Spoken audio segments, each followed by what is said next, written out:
Fail. Hey, everybody. Welcome to the Dr. Pat Show. This is Talk Radio to Thrive By. Also, welcome to Transformation Talk Radio. And welcome to our affiliate out of Seattle, KKNW AM 1150. That is where Benny, my producer, is, and he's here today, as well as Jacob is at the helm at Transformation Talk Radio. Hi to both of you today. Hi, Pat. Hey there. I had to bring Vir back, and I had to bring Dr. Lemke back. I had to bring Vir McCoy back, and Dr. Angelica. I knew I got it.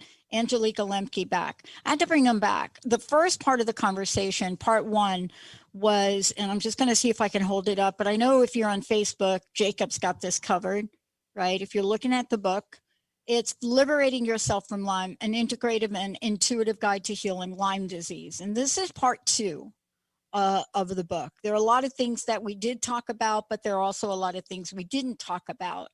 And this particular show is going to be guided by Dr. Lemke and by Vir, both.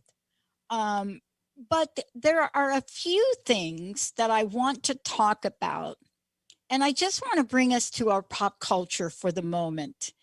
And once upon a time, if you go back 10 years, 10 years, how many years, Pat? Let me see, 10, no, not 10, like even more than 10. So if you go back 15 years and you're sitting there with your doctors, and maybe you've got a Lyme literate doctor, maybe, but chances are you don't. 15 years ago, chances are you don't. But maybe you've got a really brilliant naturopath. And by the way, I want to tell you a little bit about natural medicine that most of you probably know if you listen to my show. But you'll know that people take a journey in medicine, and when they get to pick their specialty, they can pick where they want to go. But the training, they get all the training and everything that everybody in the MD field gets, except when it comes to pick where they want to go. That's the way Dr. Darvish explained it to me. But if you go back, there is a word that was so extremely unpopular 15 years ago, but as of last year, became one of the most popular words on the planet almost. Two movies, I think, brought the word to the forefront. One of the movies was Venom. Now, how did Venom bring what we're talking about in Lyme disease to the forefront? The references to a parasite. And then there's the movie Parasite that literally had everybody saying it. But when you're in the world of Lyme and Lyme disease, without an understanding of what it is that may be happening to you, words like that will scare the you-know-what out of you. They will make you like Bizarro. They will make you like the dude, Tom Hardy in Venom, where like half of your body is like Tom and the other half is like the Venom character. Because we're not educated. Today's show is about shining a light on what it is we need to know. Where are we today with Lyme disease? And how easy it is for us to literally wipe this disease from our memory if it wasn't for these two people today. Vir McCoy, of course, is one of the authors of Liberating Yourself from Lyme. And I have Dr. Angelica Lemke joining me here as a resident expert to talk to us about the good, the bad, the ugly of the medicine of Lyme. Welcome to both of you. It's great to have you back again. Thank you. Thank you. Thanks for having us. So, 15 years ago, if somebody said, oh, dude, you got a parasite, you'd be thinking, uh-oh, where do I go? But we have so desensitized the use of that word. And yet at the same time, it doesn't tell the story of Lyme disease. It doesn't really tell what you and I are talking about. But energetically, for me, when those words were spoken to me, energetically, I could literally create this game where I could zap things in my body. I mean, I'm not kidding. As a matter of fact, I'm going to try to get to Jacob, the cartoon characters that I'm creating to create an animated version to educate people about Lyme disease. But I want to ask you both. Last time we talked about a lot. Today we're talking about part 2. I want to ask each of you, given what you've written and given what you know, what is one of the most important things you can either pull from your book or from your experience that says we need to be talking about today, about Lyme disease in the moment and in the future? Vir, do you want to go to you first? Sure. Well, I was just reading that the Center for Disease Control estimates that 400,000 people a year get Lyme disease. And that's probably a smaller number than what it actually is. I mean, how many people actually go get diagnosed? And of those people, even the CDC says that between 5 to 35% of people will develop chronic Lyme's or chronic kinds of symptoms. And it's probably much higher than that. So that's a lot of people that we're looking at. And that number has increased every year over the last 20 years. And it's also increasing in other countries as well. We're starting to see cases in other countries. So Lyme is on the rise. COVID's got the spotlight right now, but there's a little, there's a stealth parasite underneath the surface there.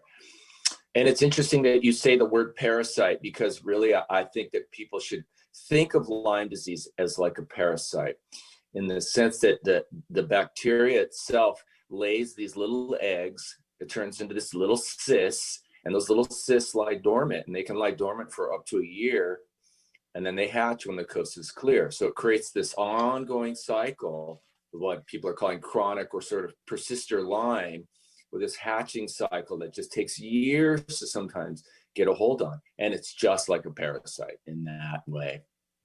Yeah. I mean, when I wanted to come right out of the gate and start to talk about the state of affairs of where we are, and I couldn't agree with you more. That number has never been correct. I mean, when the CDC decided to make the change and multiply it times 10, they were thinking they were getting close. But we'll talk about the issue of testing as well, because it's an issue. It's an issue for COVID. I almost think it's almost the same issue, but I'm not a doctor. I want to hop over to Dr. Lemke for a minute. The good, the bad, the ugly. But I want to hit you up with something I do not think we talked about in depth. The great imitator. The great imitator.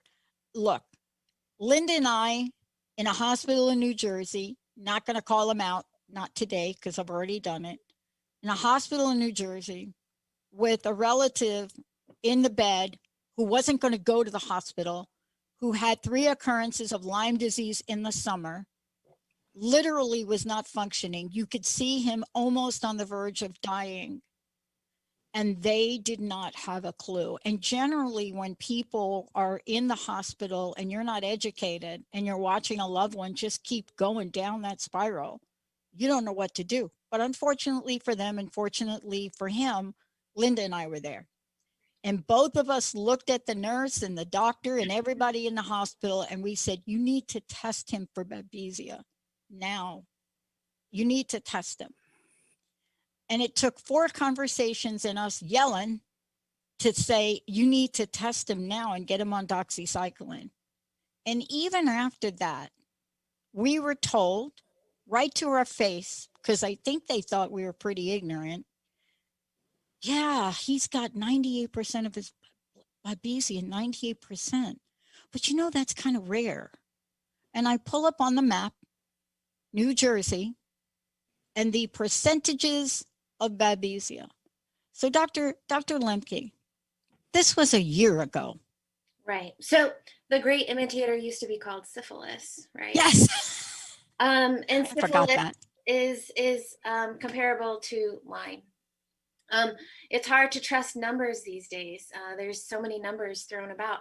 What we can trust is our hearts and what we see in front of us. You know, what are we seeing? I see cases every day where there's an underlying layer of Lyme/parasite.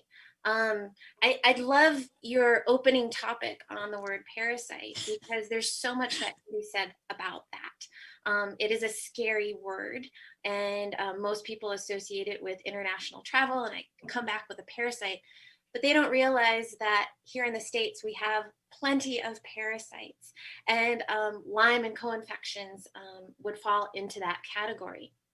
That said, it's also a demonized word where, you know, there are 4 times more parasitic species on the planet than non-parasitic. Okay, so they were evolving way before we were. They're a part of our biodiversity. And in Africa, you know, people have all sorts of parasites and they're very healthy. And there are even therapies where people take worms. Helminth therapy is a therapy where you literally swallow a worm, and it helps reduce the inflammation by redirecting the inflammatory cascade toward the parasite instead of toward everything else that your body is inflamed. So it's a huge category, but it is such an important category because it is differentiated in my clinical experience from the category of virus or bacteria or fungus. And with Lyme disease, and most people with chronic disease, there's layers. So you're seeing this clinical presentation of what seems like at first a bacterial infection. And then you deal with that, and then that brings up the yeast infection, and then you get to the layers, and what's often at the deepest layer is the Lyme and the parasite.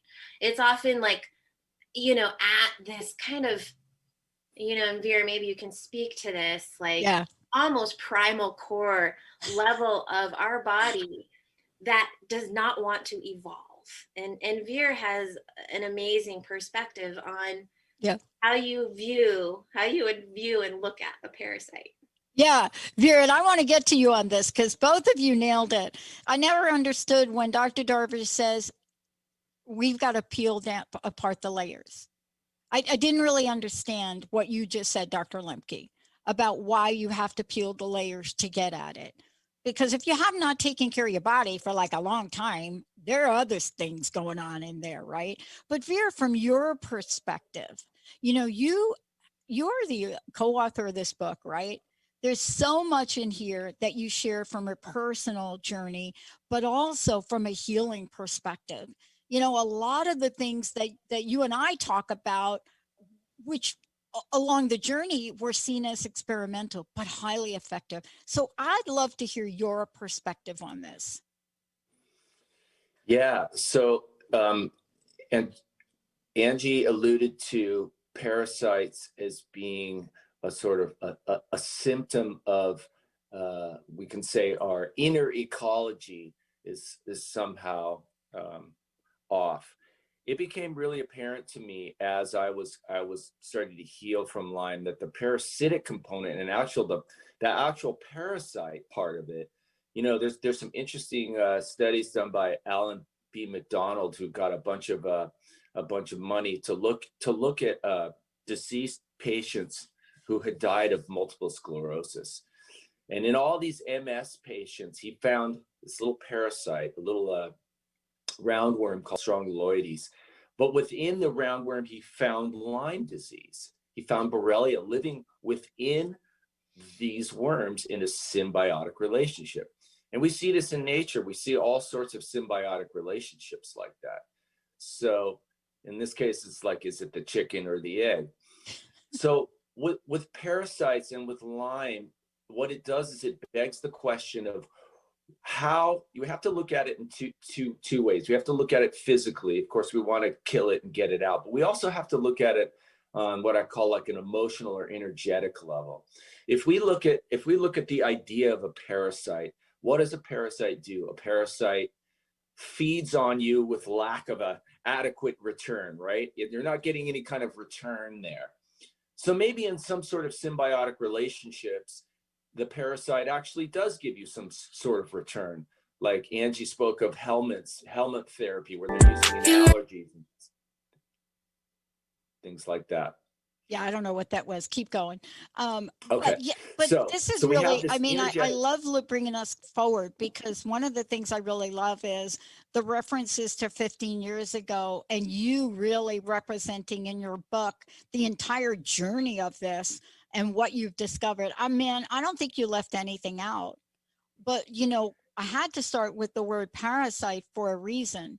And the reason I had to start with that is because if we don't start with that, I've got two relatives right now. They have got, I'm not a doctor, I'm not an MD. That's not me.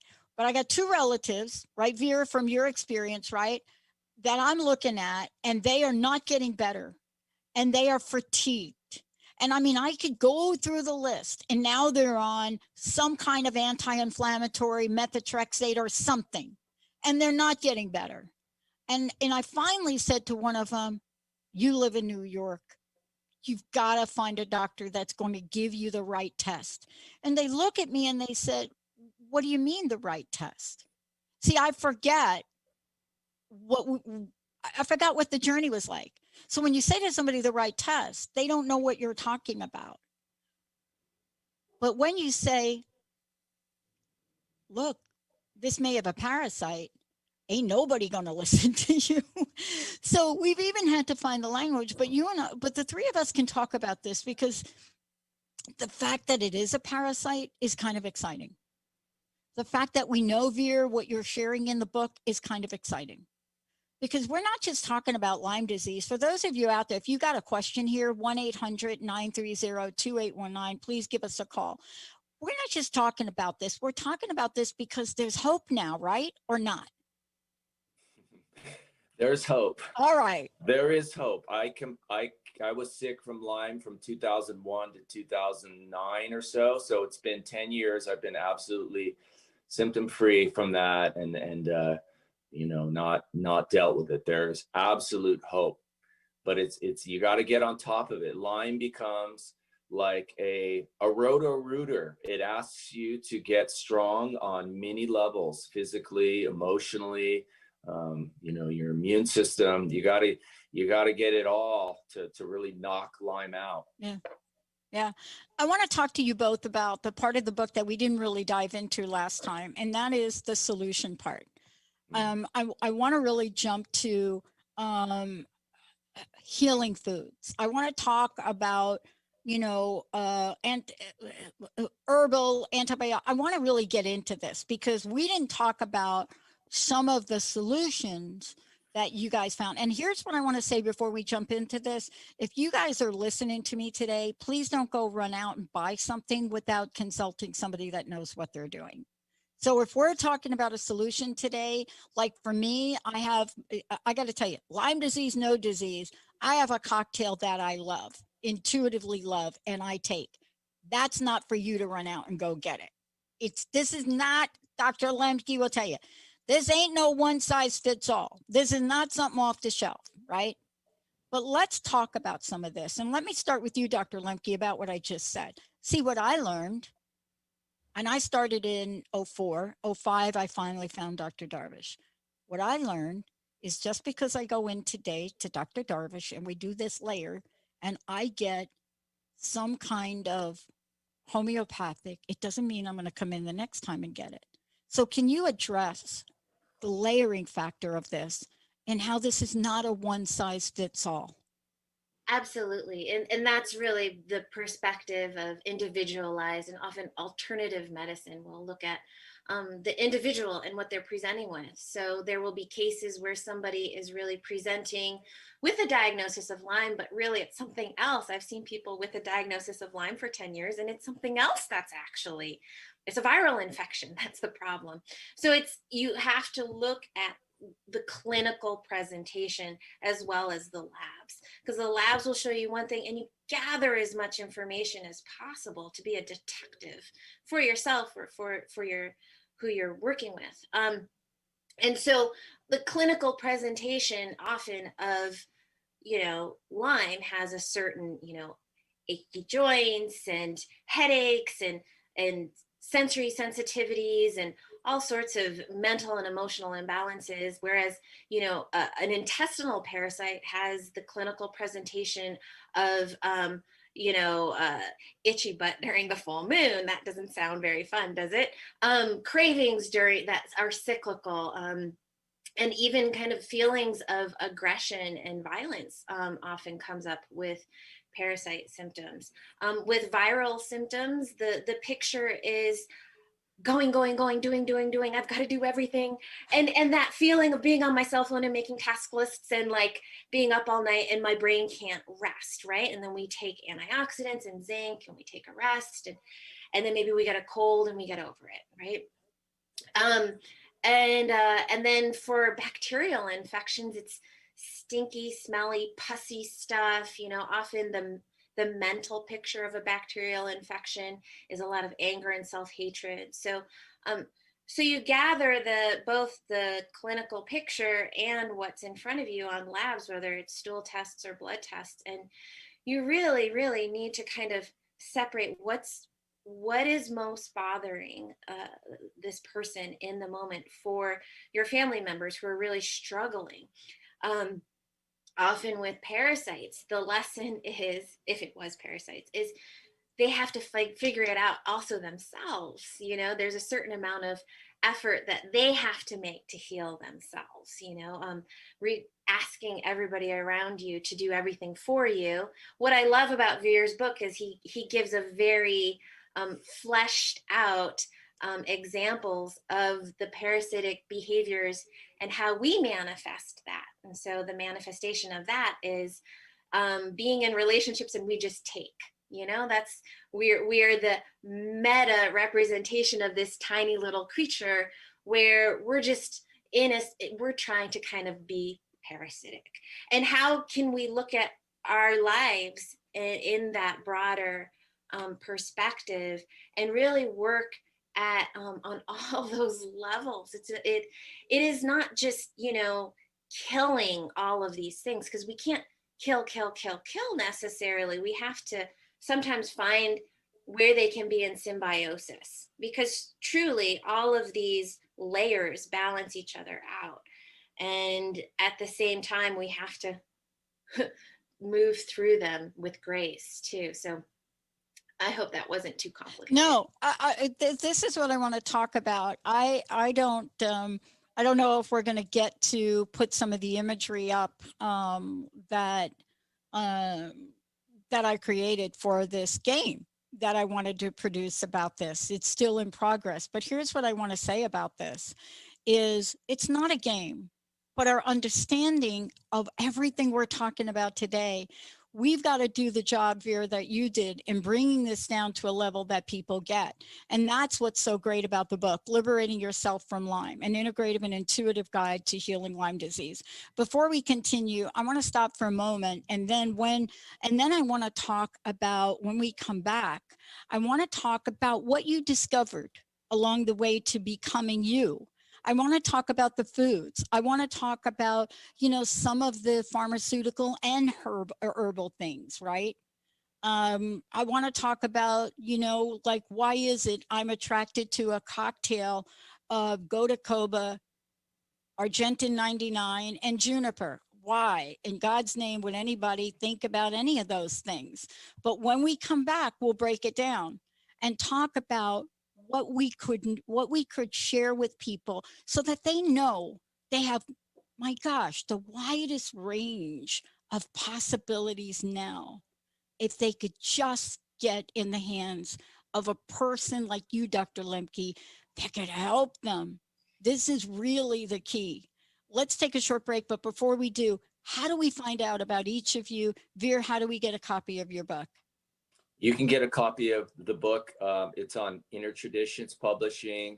It's also, you can find it on the Simon & Schuster website. Just Google it and you can find it on Amazon. And you can also find it on my website at liberatinglyme.com. And I'm also on Instagram at liberatinglyme. And Dr. Lemke, how about you? My website is intuitivehomeopathy.com, and I have a book coming out in about a month called Homeopathy for healing complex children with homeopathy. And I love it. And when we come back, what we're going to focus on when we come back is exactly that, the liberation part of this. What does liberating mean? Where do you begin? How do you start? Why was it during COVID-19 you could not get a bottle of colloidal silver from Amazon? What is it about people learning about stuff? Even if I'm saying to y'all, please don't go buy this without seeing a doctor. I'm just saying to everybody out there. But what is it now that we've elevated in the liberation of things? When we come back, we're going to talk about what his journey was like. And well, I don't know if he's done some of the stuff I did. Let's take a short break, everybody. We'll be right back. All clear.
And we got to come back.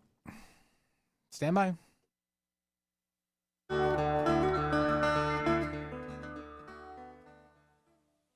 Hey, Benny, welcome back, everybody. Liberating Yourself from Lyme. I really had to bring Vir back, Vir McCoy and Dr. Lemke back, because this show now for the next half hour is for you all. If you have questions, 1-800-930-2819. But this is now about the liberating part. And there's no easy way to talk about the liberating part. But Benny, I want to give a copy of the book away. Manzanita, I think it's Gail. Gail will have to figure out how to get a copy of the book. 1-800-930-2819. I'd like to give a copy of this book away. We have so many of our listeners that have taken this journey. I cannot tell you the people and what the battle has been in Washington State to even get the Attorney General and the Health Department to change their website. But if it wasn't for the listeners here across the country, and if it wasn't for Susan Green and some of the legislation she's changing and a bunch of other people, we would not be able to have this conversation. I want to get right to the liberating part of the book.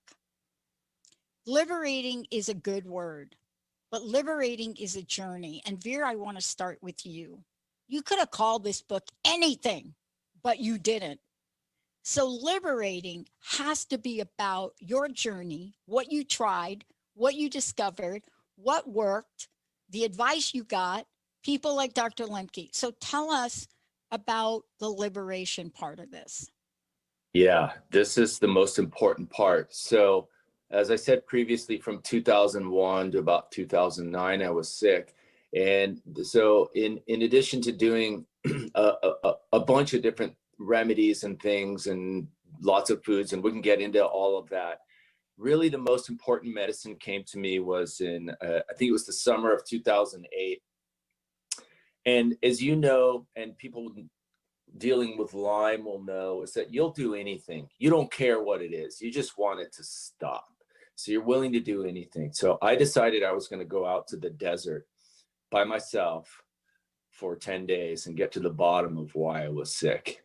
And so I took myself out to the desert, and this is in California. And I went out there, and I just started praying, and I just started in this prayerful place and asking and trying to get to the bottom. When you're in the desert, it's beautiful because there's really nothing between you and the universe, and it reminds me of, like, I know why Jesus went out to the desert. If he went out there for 40 days, well, I can at least do 10 or something like that. Right. So I went out there, and on day 7 or so, I started having a full-on panic attack, as Lyme people will tell you when they're really sick. And I started asking myself, of what is it I'm so afraid of? Why am I feeling so much fear for this little bacteria that's inside me? I'm so terrified that it's taking my life, that it's chewing my body away. It's like a little entity, and I'm panicking in the middle of the night, and I'm like, God, I'm going to die out here in the desert, and I'm spiraling into this space that we all get to of just complete panic. And I had this moment where I just heard a voice, and if you want to talk about angels, maybe it was from an angel, but I just heard this voice say, what if you love the Lyme? And it was like a series of bells went off in my mind. It's like ding, ding, ding, Yeah. ding, ding, ding, ding. I was like, oh my God, didn't Jesus say that? Bless the enemy. Didn't Buddha say that? Didn't Gandhi say that? Didn't Martin Luther King say that? You can only meet hate with love. And I had this, it shocked me. So I'm laying there in the desert, and I thought, okay, I have nothing to lose. And so I imagined what I thought the Lyme was. And to me, it was this little baby alien spider thing. And I held it like a baby with as much motherly, tenderly love as I possibly could, saying, I see you as part of the universe. I see you. I love you. Why are you here? What are you showing me? And in that moment, I started to feel into the Lyme, and it was like, oh my God, it's like at the bottom of the karmic totem pole, it's at the bottom of the life forms, but yet it's still alive. It is a life form in the universe. And if we say that all life is sacred, it's still there. And what does a life form need to sort of go up this evolutionary ladder? We might say love. And so I'm sitting there holding this being and this thing, and it struck me of like, God, it's so terrible. Could I imagine if I was Lyme, if I was the parasite, if I was the disease? Like, what a horrible existence. You're just trying to survive, and I realized in that moment, I started to have a sense of compassion for the Lyme disease. Like, wow, I'm sorry that this is your existence. And in that moment, I realized that when you love something, when you bless something, when you pour your love out to the enemy, it starts to lose power over you. It starts to lose its teeth on you.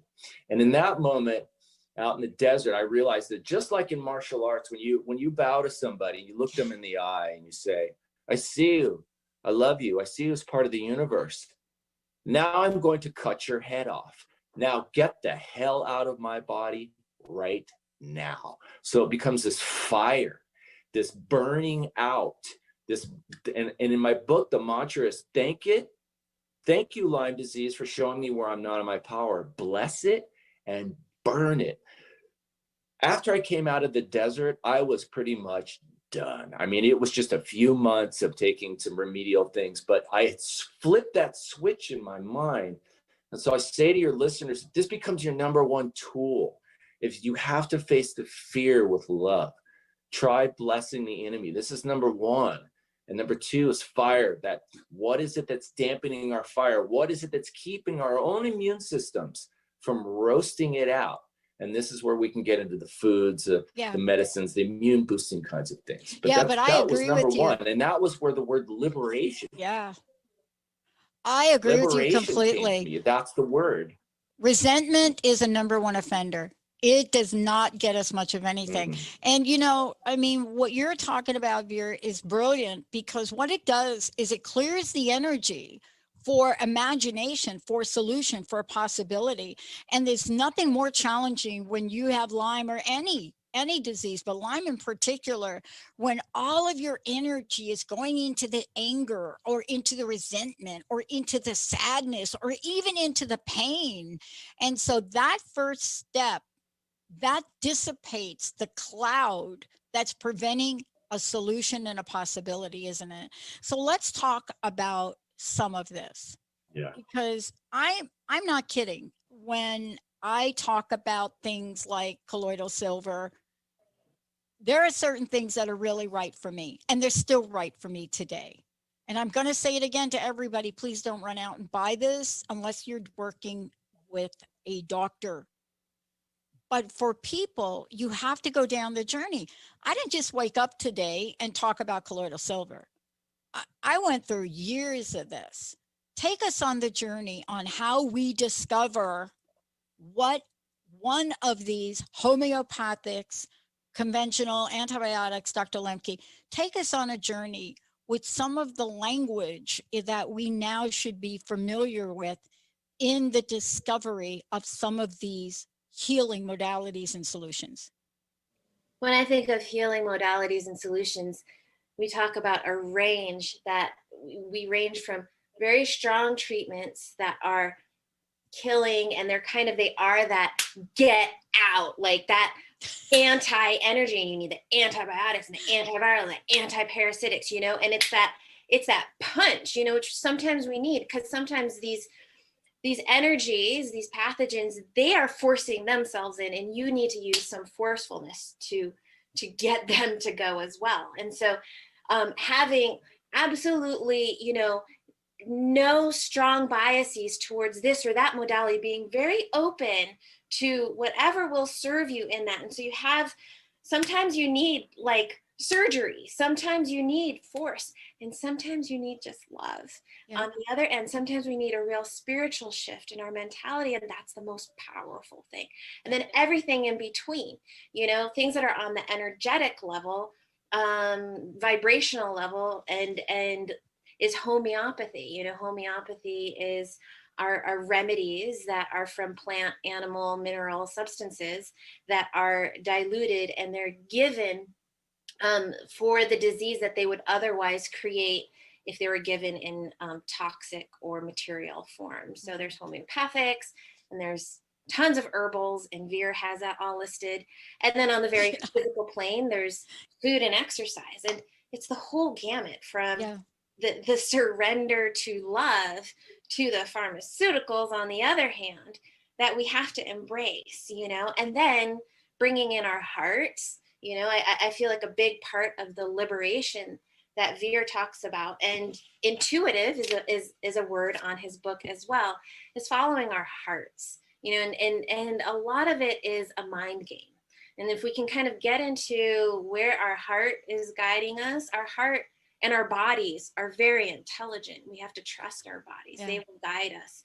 They will say, yes, this feels right. You know, whatever your little concoction of juniper and silver is, when you see it, you light up. You're like, oh my God, I love this thing, this juniper and this silver. And like, that's a feeling you should get with a medicine that wants to heal you. It's like, oh yes, this is great. This is what I want. So learning to kind of, healing is so much about coming in touch with your true self, that loves yourself, that identifies as self, and then saying no to the things around it. You know, this is my boundary, get out, you know, and you know, Vir, I love what you said because it's so applicable to today's world. Yes, so it much. is. Love thine enemy, liberate thine enemy. And it was the only way that you could get that tide to shift. And if we could apply that on a grand scale. Yeah, amazing. I love it too, because it was the thing that allowed me to actually create cartoon characters out of this, I'm serious. I don't know if Jacob has the cartoon characters available, but it was the thing that allowed me to turn these little bugs into cartoon characters, if anything, to help educate people. Right. You know, I think my detox character, one of the heroes, is like this detox vampire chick. Right. So, you know, this is what we do. But your book, here's what I want to say about this. I want everybody to know that the detail in the book of what you describe, and I just want to give people a sense for a minute, because this book drills down in ways that are going to be so helpful for people. So when we talk about antibiotics for Borrelia, when we talk about that, down the page it goes, right? So even though we're talking about liberating and we're talking about loving, we're talking about literally what you discovered on the way. And you share this. You talk about, you know, 42 days hooked up to an IV, right? This is what you talk about. You give people the options to say, if you're going to go into a doctor, what are you going to get, right? Are you going to get this? Okay, doxycycline. Why is it some people are asked to stay on a regimen of doxycycline every day? You know, what is it about doxycycline that we know and don't know? Well, if you look at my rheumatologist, he says, and he believes doxycycline also builds cartilage. I have no idea. I just know that you and I and Dr. Lemke have created an arsenal. So as I go through here, there are some things that people will get educated about. But I want to talk and jump to some of the herbal antimicrobial herbs for a moment. And I'm going to say this again, folks. We're talking about stuff. Do not take this and go out and buy something without speaking to a doctor, right? But let's talk about the journey of discovering antimicrobial herbs, because this is really the magic of integrative medicine, isn't it? Do you have a favorite? Do you have a favorite, Vir? You tell me yours, and then I'll tell you mine. I then do. Dr. Lemke, you tell me yours. I do. And you know, Lyme demands an integrative approach. You're going to need all the tools in your medicine kit. And as I always say, there's a hierarchy of healing. And that is that we know that your most important tool is love, right? Is number one. Your second most important tool is fire. And then in the book, and I lay it out this way, your third most important tool is exercise. Your fourth most important tool is the foods you're eating. And then the fifth most important tool are your herbs and antimicrobials and pharmaceuticals. So let's drop into the herbs for a second, which you wanted to talk about. Yeah. So for me, listeners, remember in part one, I talked about this intuitive process that started to happen to me after I've been in and out of hospitals with IVs and tons of truckloads of antibiotics. I started to develop this intuitive muscle.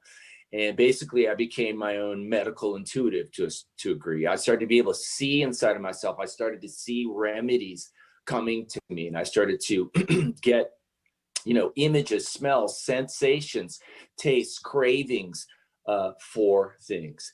And I describe that whole process and how to get into that place in the book. But one of the things that I kept seeing, and I don't have a wine glass, but I kept seeing a wine glass filled with wine. So you have to become like an intuitive Sherlock Holmes. And it's like, okay, what's a wine glass? What's wine? wine. Why is my brain wanting wine? And it's important when we do have these intuitive things to think about them. Carl Jung says that spirit speaks in symbology, right? There's these symbols that come. So what is this wine? How could we look at it? Well, let's take it a step further. Is there an extract of wine? What does wine do? So I started Googling, the health benefits of wine in the brain. Ding, ding, ding. Oh, there's something called resveratrol. Yes. Which is found in Japanese knotweed. It's found in wine, and it's basically wine without the alcohol. Turns out resveratrol is extremely important for Lyme disease. It's extremely important for COVID, for any kind of brain inflammation. So that became one of my most important remedies for Lyme, but I had intuited that with resveratrol. I'm so there with you. As a matter of fact, I didn't know anything about it. And then I was at some kind of health expo when we were doing those. And I came across a woman in a booth with organic resveratrol. And why would I stop there? I mean, it's the weirdest thing for me. I don't drink, but I was drawn to it. And that's what kind of turned me on. But there are other things. So here's what I can't explain to my friend Linda. And this is the intuitive nature, Dr. Lemke. I want you to jump in here. So I explain, let's get some grapefruit. She says, grapefruit? Why do you want grapefruit? You're always getting grapefruit. What are you doing with the grapefruit? I said, I just like to eat the grapefruit. And then she says, well, you let it sit on the counter and, are you going to ever eat the grapefruit? I says, I'm going to eat the grapefruit. But what is it about grapefruit that I'm drawn to? And then you start to dig deeper, right? Yeah. The next thing, and these are the two for you, Dr. Lemke. The next thing, my obsession with oregano. So obsessed with it, I didn't follow your instructions, Vir, in the book. And honestly, I didn't understand about this. Dr. Darvish gives me the oregano and I figure, she says take a half or maybe take one. I take two because I figure more is better. No. So Dr. Lemke, these are some of the things to be aware of, right? I mean, when you are drawn to something, asking why, grapefruit, there's so many, grapefruit seed extract is antimicrobial. The pectin is, draws out the heavy metals and is anti-cancer. And then you've got, the impact on supporting detox in the liver. And so, and our grocery store is full of grapefruit right now. We can easily go out there and chop up I make grapefruit soup for my daughter. I take a massive grapefruit, cut it up, cut all the segments out, squeeze it, and she just drinks it like soup. So it's amazing, So yes, there's so much out there with foods and herbs. With antimicrobial pharmaceuticals, there's a range of them, and nature is outwitting. You hear about MRSA, which is antibiotic resistant staph. We have only so much in our arsenal. It's a useful arsenal, but we want to save it for when we really need it. When we can use oregano as an antimicrobial, berberine, so Oregon grape, which is growing everywhere around where I live in Oregon. It's just right there in our backyards. It's antimicrobial, and these substances, they want to go in and strengthen our digestion and tonify us, and they're bitter, and it might taste, a lot of people don't like herbs because they don't taste good. But what I have found, that when you start drinking or taking herbs and they're good for you, your body starts to crave them. Yeah. And so it may be bitter at first and then you refuse it, but then you start, it changes. And our tastes in our culture is so geared towards sweet. And so when we taste bitter, we want to throw it away. And a lot of people refuse herbs for that reason. But as we take them, that no longer tastes as bitter. And so we have to kind of accommodate ourselves to that. That said, it's very, dosages can really vary, and we have to be really sensitive to what our body needs. The bottle may say something, but we have to ask our bodies, what do you need? And I'm sure that was true for Vir. For some people, it's just a couple drops. Exactly. And for other people, they could probably be chugging, huge bags of herbs all day long, and it's fine. But, you know, for those who are really sensitized, herbs will send them into kind of a little bit of an overload feeling. Well, and that leads me to two things that I want to kind of talk about in the book. And, you know, you do a brilliant job of really breaking this down to short term. You give us a list of short term Vir in the book. You give us long term antimicrobials and short term. And look, I've mentioned it 5 times. I need to talk about it. And I know we've got just a few minutes. When somebody said to me, Dr. Darvish, colloidal silver, I thought, like, what is this, like a werewolf remedy, or what is it? But I've since learned about it, and you mentioned it in your book, right? And you're right. Take it for a month, take a 5-day break. I never take it without being tested, because sometimes when you detox, you get a Hertz reaction, and we can talk about that. But I want to ask you each this question. There's so much in this book. What a great job, Dr. Lemke. There's so much that you're sharing. Here we sit, 2021. What should we now know? Vir, what should we now know? Is there anything you wished you would have put in the book? And then Dr. Lemke, same question. And thank you both for joining me today. I think that book is pretty dang thorough. I mean, I worked on that for over 15 years, and I put every last thing I possibly could. So I feel pretty dang good about it, from the spiritual to the scientific.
Here. It is a very important one. It will become more important in the weeks and months and years to come as we will continue the conversation about Lyme disease. It's not in the headlines at the moment, but it doesn't mean it's gone. And so thank you both for keeping the journey strong and alive. Thank you both. Thank you. I want to thank all of you for tuning us in and turning us on. And I've mentioned Dr. Darvish a bunch of times. She will be joining us here shortly to talk about the evolution of the practice of integrative medicine as well.